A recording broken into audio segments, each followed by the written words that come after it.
ইমামে হাসান আল্লাহ পাক জিনাদেরকে এত ভালোবাসতেন, এত পিয়ার করতেন। হযরতে খাতুনে জান্নাত যখন ঘুমিয়ে পড়তেন বা নামাজে দাঁড়িয়ে দাঁড়িয়ে নামাজ পড়তে থাকতেন, হাসান হোসেন যখনই কেঁদে উঠতো আল্লাহ পাক সঙ্গে সঙ্গে জিবরাইল আলাইহিস সালামকে পাঠিয়ে দিত।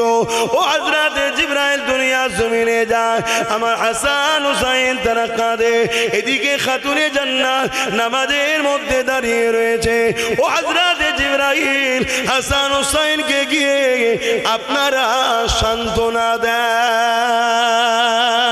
এ যুবকেরা, তরুণেরা, বাপেরা, সেই ইমামে হাসান হোসেন এজিদের বিরোধী করেছিল, এজিদের অন্যায়ের বিরুদ্ধে বলেছিল, এজিদের সন্ত্রাসীর বিরুদ্ধে বলেছিল, এজিদের জুলুমের বিরুদ্ধে বলেছিল। এ যুবকেরা, আল্লাহ নবী নূহ নবী দয়া নবী যে ইমামে হাসান হোসেনকে এই ঘোষণা দিয়েছে, ছোটবেলাতেই নবী আমার জানিয়ে দিয়েছে ইমামে হাসান হোসেন হলো আল্লাহ পাকের জান্নাতি যুবকদের সরদার।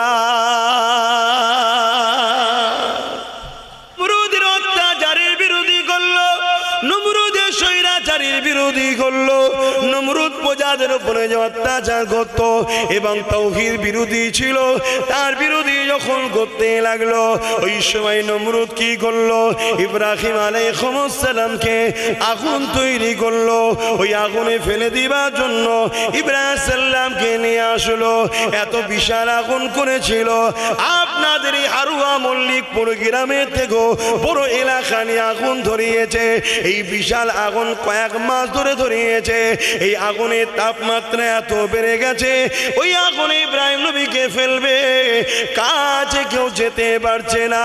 এই জন্যে নমরুদ কপিকল তৈরি করলো, লাগোদ্দোনার মতো এমন করে দুলনা তৈরি করলো যাতে করে দুলিয়ে দুলিয়ে ছুঁড়ে টান মেরে ইব্রাহিম সাল্লামকে আগুনে ফেলে দেওয়া যায়।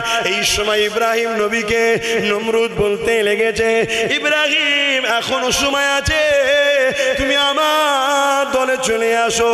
এ যুবকেরা, আজ তুমি আমি যদি ভাবি অন্যায়ের বিরুদ্ধে বলতে যাস না বাবা, অন্যায়ের বিরুদ্ধে দাঁড়াস না বাবা, অন্যায় থেকে দূরে থাকিস না বাবা, তাহলে কি হবে? জেল হয়ে যাবে, টোটো চালানো বন্ধ হয়ে যাবে, কাজ বন্ধ হয়ে যাবে, মারধর খেতে হবে।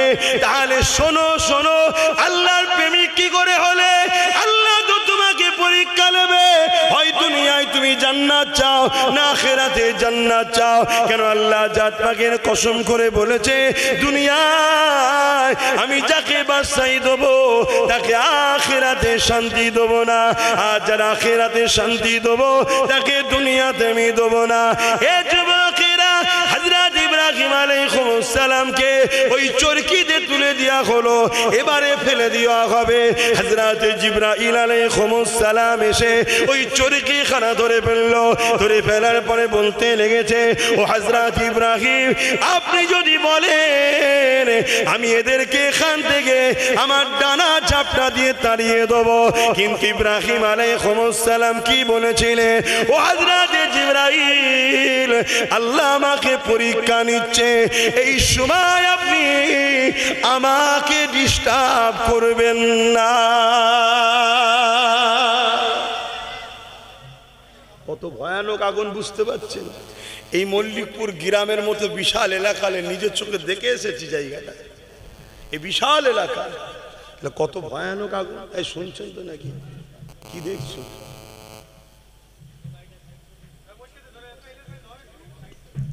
সেই জায়গাতে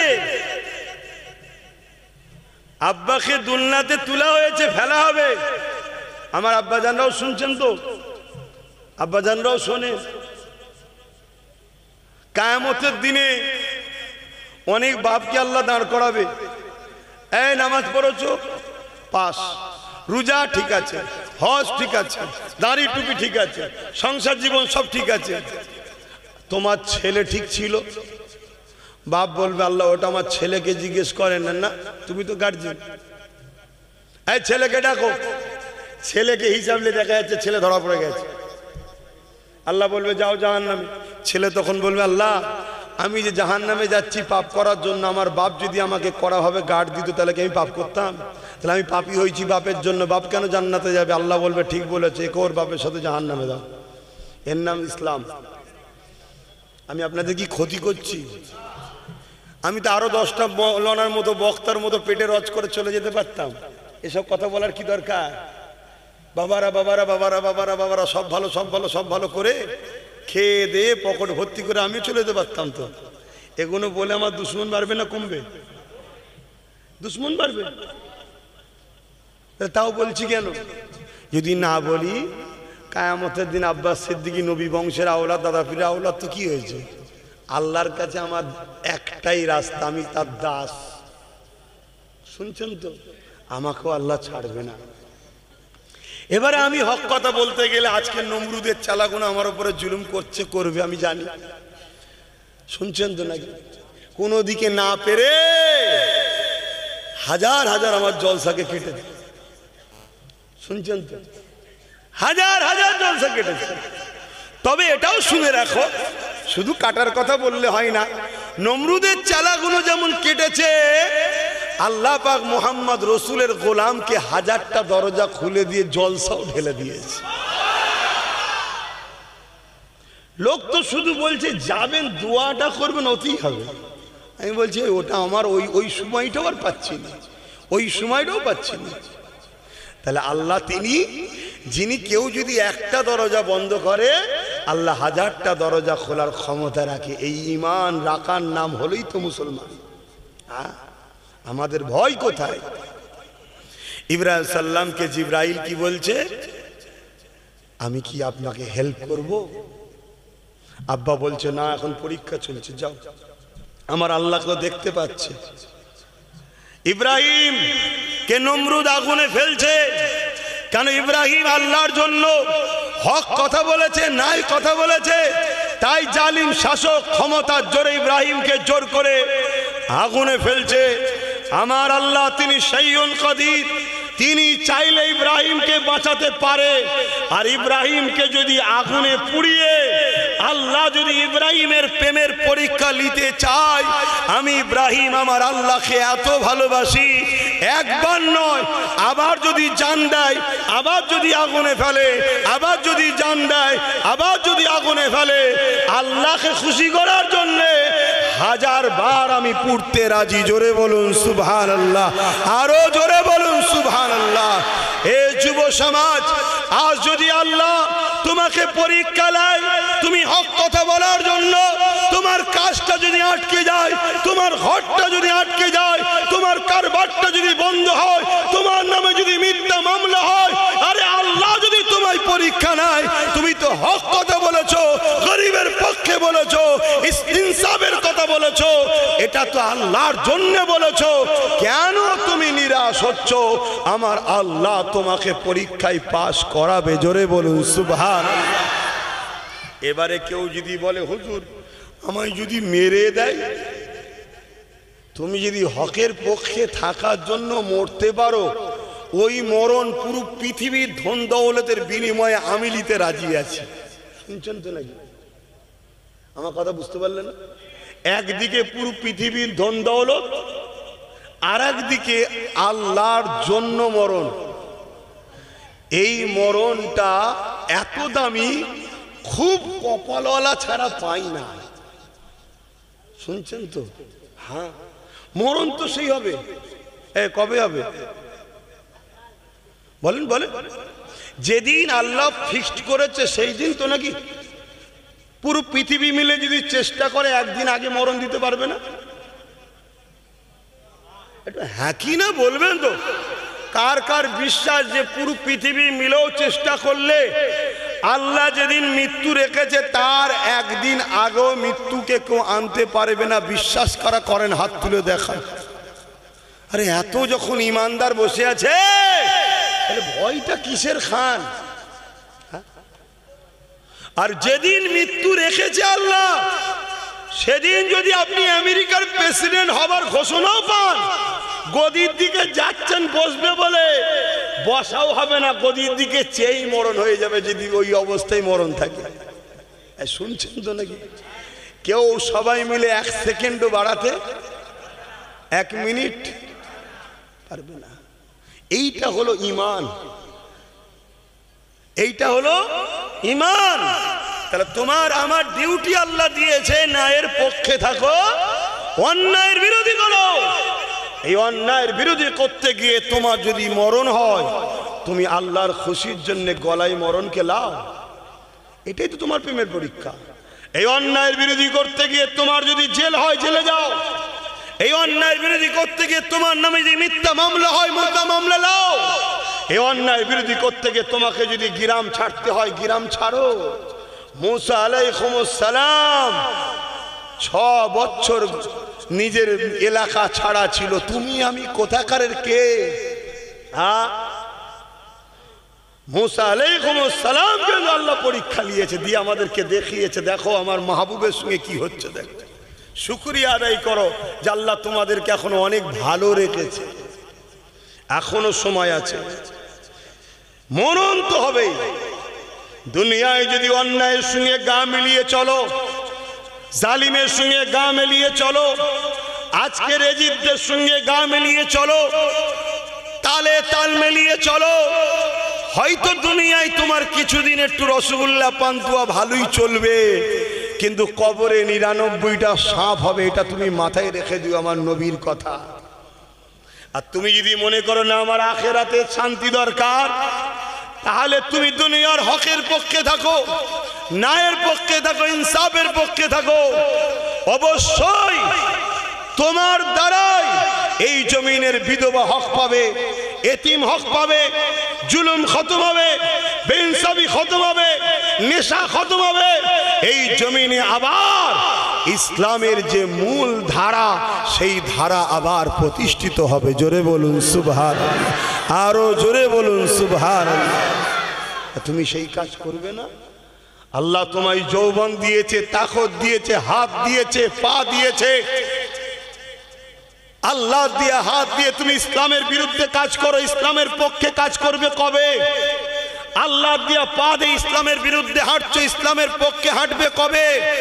আল্লাহ দিয়া জবান দিয়ে ইসলামের বিরুদ্ধে কথা বলছে, ইসলামের পক্ষে কথা বলবে কবে? আল্লাহ দিয়া চোখ দিয়ে ইসলামের বিরুদ্ধে দেখছো, ইসলামের পক্ষে দেখবে কবে? এখনো সময় আছে যুবক, ফিরে আসো, এখনো সময়। পৃথিবীর মুখে আজ রাতে ইমামে হাসান হোসেন হুজুরের তুলনার কোনো মানুষ তো হতে পারে না। হতে পারে? এ নওজওয়ানেরা, হযরত ইমামে হুসেন, হযরত ইমামে হাসান আল্লাহ পাক জিনাদেরকে এত ভালোবাসতেন, এত পিয়ার করতেন। হযরত খাতুনে জান্নাত যখন ঘুমিয়ে পড়তেন বা নামাজে দাঁড়িয়ে দাঁড়িয়ে নামাজ পড়তে থাকতেন, হাসান হোসেন যখনই কেঁদে উঠতো, আল্লাহ পাক সঙ্গে সঙ্গে জিবরাইল আলাইহিস সালামকে পাঠিয়ে দিত। ও হযরত জিবরাইল দুনিয়ার জমিনে যায়, আমার হাসান হোসেন তারা কাঁদে, এদিকে খাতুনে জান্নাত নামাজের মধ্যে দাঁড়িয়ে রয়েছে। ও হযরত জিবরাইল হাসান হোসেনকে গিয়ে আপনারা সান্ত্বনা দেন। এ যুবকেরা, তরুণেরা, বাপেরা, সেই ইমামে হাসান হোসেন এজিদের বিরোধী করেছিল, এজিদের অন্যায়ের বিরুদ্ধে বলেছিল, এজিদের সন্ত্রাসীর বিরুদ্ধে বলেছিল, এজিদের জুলুমের বিরুদ্ধে বলেছিল। এ যুবকেরা, আল্লাহ নবী, নূহ নবী, দয়া নবী যে ইমামে হাসান হোসেনকে এই ঘোষণা দিয়েছে, ছোটবেলাতেই নবী আমার জানিয়ে দিয়েছে, ইমামে হাসান হোসেন হলো আল্লাহ পাকের জান্নাতি যুবকদের সর্দার।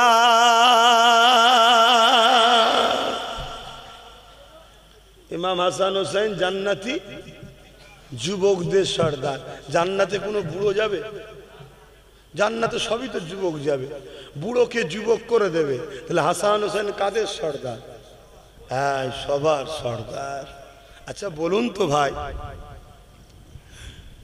দুনিয়ায় যদি কাউকে একটা চেয়ারম্যান করা হয়, একটা প্রধান করা হয়, বা একটা কোন স্কুলের কিছু দায়িত্ব দেওয়া হয়, তার হাতে পাওয়ার থাকে, সে যাকে খুশি স্কুলে নিতে পারে, যাকে খুশি বাদও দিতে পারে। কোনো বাচ্চা ভুল করলে টিসিও দিতে পারে, করে না করে না? যে প্রধান তারও ক্ষমতা থাকে, যে চেয়ারম্যান তারও ক্ষমতা থাকে না থাকে না? দুনিয়ার যদি সামান্য পদের এই ক্ষমতা হয়, আল্লাহ যাকে ক্ষমতা দিচ্ছে জান্নাতের সর্দার, এমনি এমনি নাকি?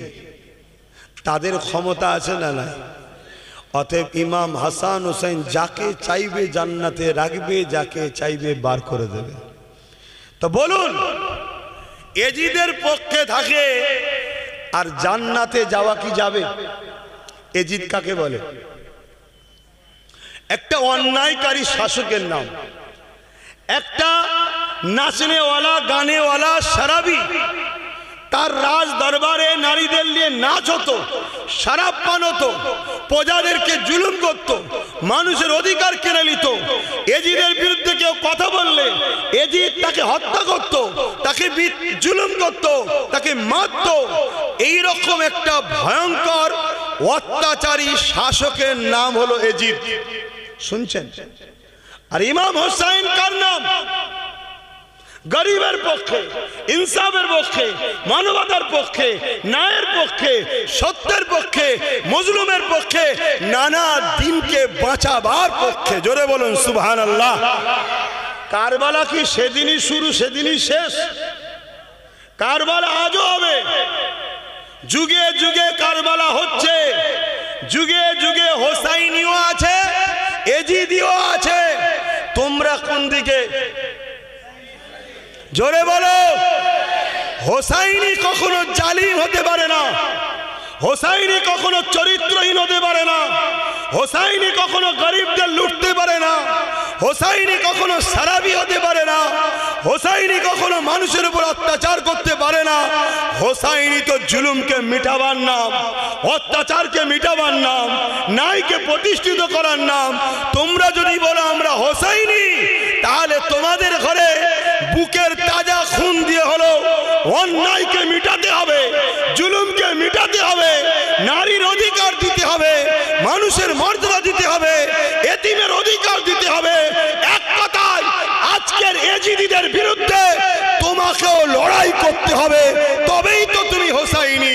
আর না হয় মুখে দাবি করে লাভ নাই। শুনছেন তো নাকি? আমি দুটো হোসাইন হুজুরের ওয়াকিয়া বলে চলে যেতে পারতাম, আমার কোনো দুশ্মন হতো না। উপরন্তু আজকের এজিদরাও বলতো ঠিক আছে, আব্বাস সিদ্দিকী আসলে আমাদের আপত্তি নাই। শুনছো তো নাকি? কিন্তু বাপ, আমিও দাবি করি আমি হোসাইনি, আমিও দাবি করি আমি আব্বাস হোসাইনি। আর আমি যদি অন্যায়ের সঙ্গে হাত মিলাই, সামান্য একটা গাড়ির জন্য, সামান্য একটা বুলু আলো জ্বলবে, সামান্য সামনে দুটো পুলিশ ভ্যান, পিছনে দুটো পুলিশ ভ্যান, কিছু টাকা পাবো, 3000 টাকা মাইনে, 1000 টাকা ভাতা, কিছু তেরপল, চাল, আলু, পেঁয়াজ। শুনছো তো নাকি? তাহলে কিসের হোসাইনি আমি? আরে বড় দুঃখ এ সমাজের উলামারা, আলেমরা, পীর পীরজাদারা শুধু ফোন করে বলে দিচ্ছে একটা ফরচুনার পাঠিয়ে দাও, আমি আছি, একটু মাথায় আলোটা লাগালে আর একটু ভালো হয়। আজকের এজিদ গুলো দেখছে দালাল তো ভালোই পেয়েছি রে, অল্প পয়সায় কাজ মিটছে। দালাল পীর, দালাল পীরজাদা, দালাল মুফতি, দালাল মাওলানা, দালাল ইমাম, যারা আমার নবীর দিনটাকে ধ্বংস করছে, এ যুব সমাজের ভবিষ্যৎকে ধ্বংস করছে, এই বাচ্চাগুলোর ভবিষ্যৎকে ধ্বংস করছে। এ সমাজ আজকে ধ্বংস হয়ে যাচ্ছে। আজকে এই দালাল পীর পীরজাদা মুফতি মাওলানার মুখে কোনো কথা নাই। এরাও বলে আমরা হোসাইনি, বললে হবে না। হোসাইনির কাজ হলো এজিদিদের বিরুদ্ধে কথা বলা। তাতে যদি ধর থেকে কল্লা আবাদ যাবে। কারবালা হয়েছে, কারবালার আখেরি মাঠ বাকি আছে। লড়াই তো যুগে যুগে হচ্ছে। আখেরি মাঠে ইমাম মেহেদীর নেতৃত্বে হোসাইনি তো ফতে হবে। জোরে বলুন সুবহানাল্লাহ, আরো জোরে বলুন সুবহানাল্লাহ।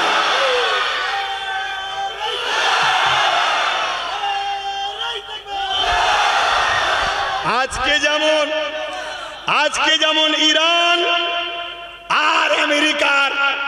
অবৈধ সন্তান ইসরায়েলের সঙ্গে লড়াই হচ্ছে, জানেন তো নাকি? আমেরিকা প্যালেস্টাইনে জিদি আর ইরান হোসাইনি লড়াই হচ্ছে না? হবে যুগে যুগে। আল্লাহ পাক কখনো কাউকে বিজয় দিয়ে সম্মানিত করে, কাউকে আবার শহীদ করে সম্মানিত করে। এজিদ কিছুক্ষণের জন্য হয়তো কারবালায় জিতেছিল, কিন্তু এজিদ জিতেও অপমান, বেউজ্জতি, লাঞ্ছিত, ধ্বংস। আর হোসাইন পাক আমাদেরকে শিক্ষা দিয়ে গেছে, আরে নানার কাঁধে চড়ে বড় হয়েছি, নানার জিভ চুষে বড় হয়েছি, নানা যখন সেজদায় যেত নানার পিঠে উঠে বড় হয়েছি। তোরা কাবা গেলে কাবা তোদেরকে সালাম দেয় না, আমি হোসাইন কাবায় গেলে কাবা আমাকে দেখে আনন্দ করে খুশিতে সালাম দেয়। আমি সেই হোসাইন গর্দান কাটিয়ে দিয়েছি, জালিমদের সঙ্গে হাত মিলাইনি। তুমি জেলার সাহেবই হও না কেন, অন্যায়ের সঙ্গে হাত মিটিয়ে তুমি কখনো হোসাইনি হতে পারো না, পারো না, পারো না। শুনছেন তো নাকি? হ্যাঁ, তুমি ডবল হজ করতে পারো, প্রতি বছরে হজ করতে পারো, নামাজি হতে পারো, রোজাদার হতে পারো, মুফাসসিরে কোরআন হতে পারো, মাদ্রাসা বানাতে পারো, মসজিদ বানাতে পারো, বড় আল্লামা, বড় পীর হতে পারো, বড় জুব্বাও থাকলে থাকতে পারে, বড় পীরজাদা হতেও পারো। ওসব কিছু ইসলামে মাইনে রাখে না। ইসলাম মাইনে রাখে তুমি রসুল ও আহলে রসুলদেরকে কোন দিকে আছো। শুনছেন তো নাকি? ঈমান, ঈমান। আজ আমার নবীর দিনটাকে ধ্বংস করে দেওয়া হচ্ছে। আমাদের কারো কোনো হুঁশ আছে? সমাজ যদি নেশা যুক্ত হয় তার মানে ইসলাম শেষ। সমাজে যদি রেপ বাড়ে তার মানে ইসলাম নেই। সমাজে যদি খুন বাড়ে ইসলাম নেই। সমাজে যদি অত্যাচার বাড়ে ইসলাম নেই। দয়ার নবী অত্যাচারকে বন্ধ করেছে, নিজের রক্ত ঝরিয়েছে। তুমি উম্মত দাবি করে অন্যায়ের সঙ্গে হাত মিলাও কি করে? আমার আওয়াজ শুনছেন তো নাকি? এখনো ঠিক করুন কোন দিকে থাকবে, এজিদি দিকে না হোসাইনি দিকে? খেয়াল করো, তোমাদের ভাইজান হোসাইনের তো জুতো মুবারকের ধুলো চোখে সুরমা বানায়। আমি ইমাম পাকের দরবারে গেছিলাম, আমার হুজুরের প্রেম হুজুর আমাকে লিখেছিল। আমি ইমাম হোসাইন হুজুরের দরবারের কাছে গেছি। হুজুর, আমি জানি না আপনার মতো আমি মানে আপনার নকশা কদমে তো চলছি, কিন্তু আমারও কপালে ওই দরজা পাবো কিনা যে দরজা আল্লাহ আপনাকে দিয়েছে, শহীদ। তাই তো নাকি?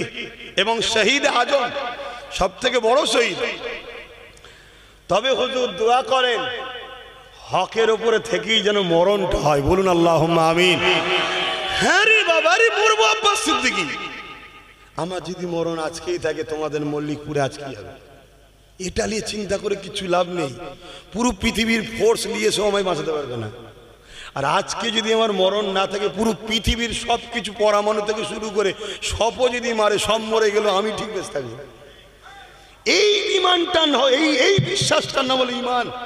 এইভাবে আল্লাহর উপর ভরসা করতে হয়। তাহলে যিনি মুখ দিয়েছে তিনি খাওয়াবে। কিছুদিন হয়তো একটু পরীক্ষা নিচ্ছে। গুটি কত জলসা যখন প্রথম প্রথম কাটছিল, মন খুব খারাপ, এই জলসা কোনো কেটে যাচ্ছে হক কথা বলার জন্যে। শুনছেন তো নাকি? হ্যাঁ, যদি পা স্লিপ হয়ে যেত, এ দরকার নেই, আমি ফোনটা করি, আমায় বেশি কিছু করতে হবে না। আমার ওই সামনে 4টে গাড়ি, পিছনে 4টে গাড়ি দেবে, লাল আলো দিলেই হয়ে যাবে। তাহলেই তো ব্যাস এজিদ হয়ে গেলাম। কি না, আল্লাহ আমায় বাঁচিয়েছে। কে বাঁচিয়েছে? সব সময় আল্লাহর কাছে সাহায্য চাল্লা, আমি যেন লোভে না পড়ে যাই, ধ্বংস না হয়ে যায়। খোদা, তোমার পরীক্ষায় ধৈর্যের সাথে যেন কামিয়াবি হতে পারি। এই দোয়াটা চাইবে কার কাছে? আল্লাহ। পরীক্ষা তো তুমিই নেবে, আর পাশও আল্লাহ তোমাকেই করাতে হবে। তোমার কাছেই সাহায্য চাইছি, কেন আমরা দুর্বল, আমরা দুর্বল। আহা বাবেরা, নওজওয়ানেরা, কারবালার ওয়াকি আমরা শুনেছি, কিন্তু কখনো কি শুনেছেন ওই কারবালার ময়দানে 13,000 আলেম হাফেজ মুফতি ছিল এজিদের পক্ষে। এই শুনেছো যুবকরা? একটু হাঁকি না বলেন, কার কাছে শুনেছি? আচ্ছা, আমার কাছে বাদ দিয়ে কখনো শুনেছি? তাহলে কি আমি আলাদা তারিখ পড়ি আর অন্য উলামারা আলাদা তারিখ পড়ে? না, আমি যদি ভুল বলতাম তাহলে তো উলামারা ধরালি তো। তারাও পড়েছে, বলে না। বাপেরা মন্দির শুনে রেখে দা, নবী আমার জানিয়ে দিলেন আখরি জামানাতে আসমানের নিচে জমিনের উপরে সব থেকে নিকৃষ্ট হবে একদল উলামা। কারা? প্যান্ট পরা দাড়ি চাচা। কারা? সব উলামা বললে হবে না, একদল বলতে হবে। কেন? উলামাদের ঘরে এহেনত করলে কুফরি হয়। আল উলামা এহেনতুল কুফরুন। আর কুফরি হারে যদি মারা যায় সারা জীবন জাহান্নামে। শুনছেন তো নাকি? একদল। আল্লাহ নবী আরো বললেন আখেরি জামানায় মসজিদ ভর্তি নামাজি থাকবে, একটাও ইমানদার থাকবে না। কোথায় থাকবে? হাদিসগুলো একটু বলছিল, সারা দেন না, অসুবিধা হচ্ছে নাকি? এই সময় হুক চলে যাচ্ছে। তাই বলে মসজিদ ভর্তি নামাজি থাকবে, একটাও ইমানদার। ইমাম কি মসজিদের বাইরে থাকে? একটাও ইমানদার। তাহলে ইমাম ওর মধ্যে পড়ছো তো, চলে আসেন। এ যুবকেরা, তরুণেরা, আল্লাহ নবী জানিয়ে দিলেন আখরি জামানায় হাতে তালুতে আগুন রাখার থেকেও ঈমান বাঁচানো বড় কষ্ট হয়ে যাবে। এখানে কেউ কি আছেন হাতের তালুতে এক টুকরো আগুন রাখতে পারবে? কখনোই সম্ভব নয়। তার থেকেও কঠিন হলো ঈমানটা বাঁচানো। তাই আল্লাহর কাছে সাহায্য চাই। ও রব্বি আল্লাহ, আপনি আমি আব্বাস আমার ঈমানকে বাঁচান, আমাদের ঈমানকে বাঁচান। বলুন আল্লাহুম্মা আমিন। কেন আখেরি জামানা শুরু হয়ে গেছে। এ যুবকেরা, তরুণেরা, বাপেরা, আরো একটা হাদিস বলে যায়। আল্লাহ নবী জানিয়ে দিলেন আখেরি জামানাতে আমার উম্মতিরা প্রচন্ড মার খাবে। কিভাবে মার খাবে? আল্লাহ নবী বলেছেন একটা পাত্র যদি খাবার থাকে আর ক্ষুধার্ত পশুগুলো ওই পাত্রের উপরে ঝাঁপিয়ে পড়ে, এইভাবে আমার উম্মতের উপরে আখেরি জামানাতে একদল মানুষ তাদের উপরে ঝাঁপিয়ে পড়ে তাদেরকে ছিন্ন বিচ্ছিন্ন করে হত্যা করে দেবে। আমরা যদি সোশ্যাল মিডিয়ায় দেখি, এই হাদিস কিন্তু বাস্তবে শুরু হয়ে গেছে। আমার পশ্চিম বাংলাতে বেলগাছিয়াতে গত কয়েক সপ্তাহ আগে মাত্র 3টে মুসলিম যুবক ছেলেরাতে 20-25 জনের ভিড় এমন করে ঝাঁপিয়ে পড়ল, তাদেরকে পিটিয়ে পিটিয়ে রক্তাক্ত করে দিল। কেননা তারা ছিল মুসলমান। এই জন্যে এ যুবকেরা, তরুণেরা, যুবকেরা, 4টে হাদিস বললাম। প্রথম নম্বর হাদিস নবী আমার জানিয়ে দিলে আসমানের নিচে জমিনের উপরে সব থেকে নিকৃষ্ট হবে একদল উলামা। দ্বিতীয় নম্বর হলো মসজিদ ভর্তি নামাজি থাকবে, একটাও ইমানদার থাকবে না। 3 নম্বর হলো হাতের তালুতে আগুন রাখার থেকেও ঈমান বাঁচানো বড় কষ্ট হবে। 3-4 নম্বর হলো আমার উম্মতদের উপরে ক্ষুধার্ত পশুরা যেভাবে খাদ্যর উপরে ঝাঁপিয়ে পড়ে, আখেরি জামানাতে আমার উম্মতদের উপরে এইভাবে ঝাঁপিয়ে পড়ে তাদেরকে হত্যা করবে, তারা প্রচুর মার খাবে। এ যুবকেরা, তরুণেরা, এর কারণটা কি? এবারে মিলিয়ে এলান। আল্লাহ নবী জানিয়ে দিলে এ দুনিয়ার মানুষেরা শুনে রেখে দাও, অন্যায় দেখলে হাত দিয়ে তোমাদেরকে রুখতে হবে। যদি হাত দিয়ে রুখতে না পারো, মুখ দিয়ে তার প্রতিবাদ করো। যদি মুখে প্রতিবাদ করতে না পারো, অন্তর থেকে ঘৃণা করে দূরে সরে যাও। শুনছেন? তাহলে অন্যায় দেখলে কি করতে হবে? হাত দিয়ে রুখতে হবে। যদি হাতে ক্ষমতা না থাকে, মুখ দিয়ে প্রতিবাদ, মুখেও ক্ষমতা নেই, অন্তর থেকে ঘৃণা করে সরে যেতে হবে। এই 3টের মধ্যে কোনোটা যদি না থাকে, তার মধ্যে ঈমান নাই। এক নম্বর ইমান কি? হাত দিয়ে রুকা। দ্বিতীয় নম্বর ইমান কি? মুখ দিয়ে প্রতিবাদ। তিন নম্বর ইমান কি? খুবই দুর্বল কিন্তু ইমান আছে, যেমন কচু পাতাতে পানি দিলে যেমন টলমল করে, ওই রকম ইমান আছে কিন্তু খুবই দুর্বল। তারপরেও যদি ঘৃণা করে সরে যায় ইমান থাকবে। আর যদি তিনটের মধ্যে কোনোটা না থাকে ইমান নাই। এখন আমি জানতে চাইছি, মসজিদ, মাদ্রাসা, কবরস্থান, ঈদগাহ, খানকা এগুলো আমাদের তো নাকি? এগুলো ইসলামের সম্পদ তো নাকি? ইসলামের পেহচান তো নাকি? আজ যদি কেন্দ্র সরকার ক্ষমতার জোরে আইন তৈরি করে মসজিদ, মাদ্রাসা, কবরস্থান, ঈদগাহ, খানকাকে ভাঙতে চায়, তাহলে ইসলাম অনুযায়ী ইমানদার তো সে যে কেন্দ্র সরকার এই অন্যায় আইনের বিরুদ্ধে হাত দিয়ে লড়বে। শুনছেন তো? আগে বলুন, কেন্দ্র সরকার এই যে আইনটা করেছে, নাই করেছে না অন্যায় করেছে? তাহলে রাসূল বললেন অন্যায় দেখলে কি করতে হবে? হাত দিয়ে রুখতে হবে। তাহলে কেন্দ্র সরকারের এই কালা কানুনের বিরুদ্ধে হাত দিয়ে লড়াইয়ের দরকার আছে না নাই? যদি হাতে ক্ষমতা না থাকে, দ্বিতীয় ইমান মুখ দিয়ে প্রতিবাদ। যদি মুখেও ক্ষমতা না থাকে, অন্তর থেকে ঘৃণা করা। যদি কেন্দ্র সরকারের কালা কানুনের বিরুদ্ধে কোনো মুসলমানের হাত দিয়ে লড়ারও ক্ষমতা নেই, মুখ দিয়ে লড়ারও ক্ষমতা নেই, অন্তর থেকে ঘৃণা করারও ক্ষমতা নেই, রাসূলুল্লাহর হাদিস অনুযায়ী তার মধ্যে ঈমান। জোরে বলুন। আমার কথা বলছি না, নবীর কথা বলছি। এই হাদিসটাকে কি আপনারা কেটে দেবেন নাকি? কোনো মুফতি সাহেব পৃথিবীতে কেউ পারবে? চলে আসুন। ঠিক তেমনই এই ওয়াকফ কালা কানুনের বিরুদ্ধে আমরা প্রতিবাদ করব, আন্দোলন করব। পশ্চিম বাংলার বুকেও আন্দোলনের দরকার আছে না নাই? যদি আন্দোলন না করি, প্রতিবাদ না করি, তাহলে তো রাসূলের হাদিস অনুযায়ী আমাদের ঈমান থাকবে না। কিন্তু দুঃখের সাথে বলতে হয়, যখনই আন্দোলন হচ্ছিল, ব্যাপক আন্দোলন হচ্ছিল তো নাকি? ব্যাপক আন্দোলন, ওই আন্দোলনকে হাতিয়ার করে কেন্দ্রের বিরুদ্ধে রাজ্যের পক্ষে দালালিটাও অনেকে করছে।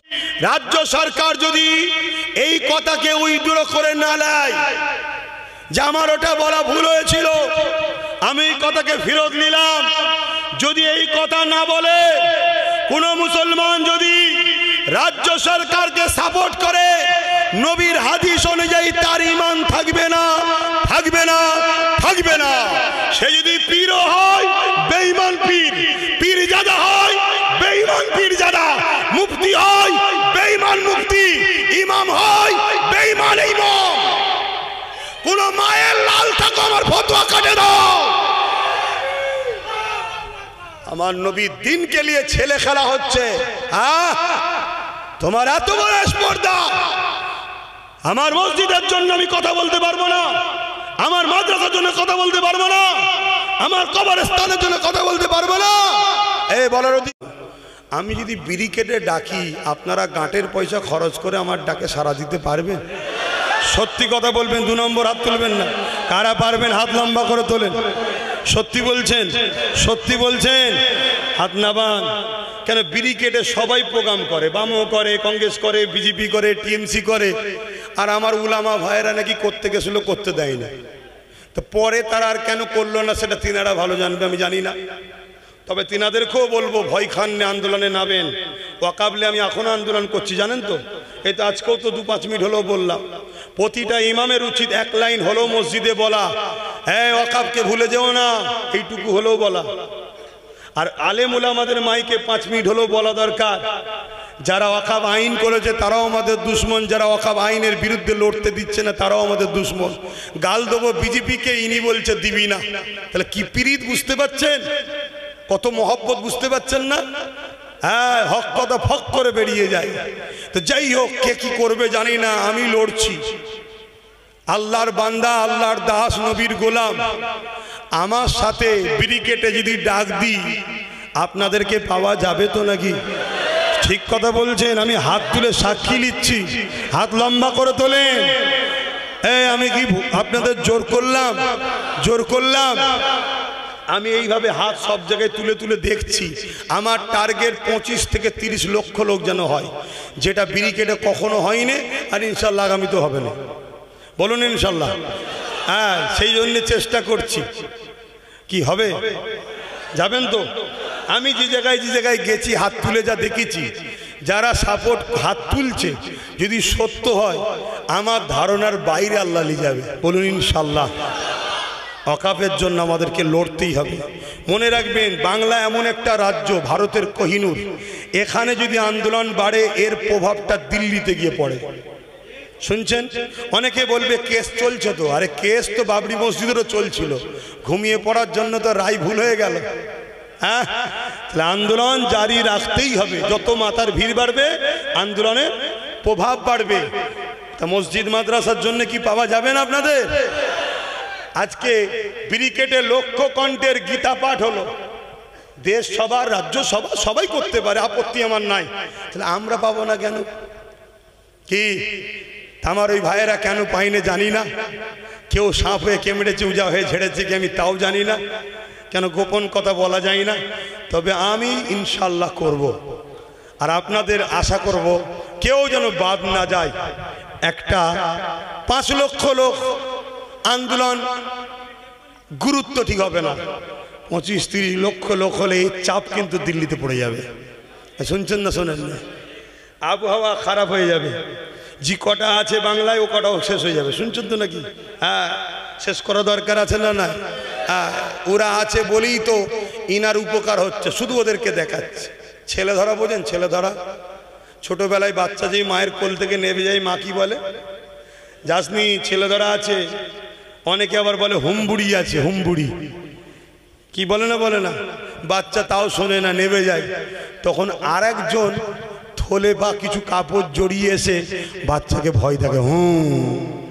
বাচ্চা ভয়ে চিৎকার দিয়েছে, মায়ের কোলে উঠে যায়, তাই তো নাকি? যে ভয় দেখালো সে আর মায়ের মধ্যে দুশ্মনী না সেটিং? জোরে বলুন। অতএব আমরা হলাম বাচ্চা। ইনার কোল থেকে যখনই নামতে চাই, অমনি উত্তরপ্রদেশ থেকে, দিল্লি থেকে হুমবুড়ি আসে, এসে বলে দিল্লি থেকে এসে বলে গোশ খাওয়া বন্ধ করে দেবো, বাংলাদেশে পাঠিয়ে দেবো। আমরা ভয়ে আবার মায়ের কোলে উঠে পড়ি। শুনছেন তো নাকি? এসব সেটিং না? সেটিং নয়, মাথায় ঢুকাও, এ থেকে বেরো। আর না একটা দিন উপায় থাকবে না, সময় থাকতে থাকতে প্রস্তুত নিতে হয়। ঠিক তো নাকি? আমরা সেই ফড়িং এর গল্প শুনেছিলাম না? বর্ষা আসার আগে পিপিলিকা তার খাদ্য জড়ো করেছিল, আর ফড়িং উডাল উডাল ঘুরে বেড়াচ্ছিল।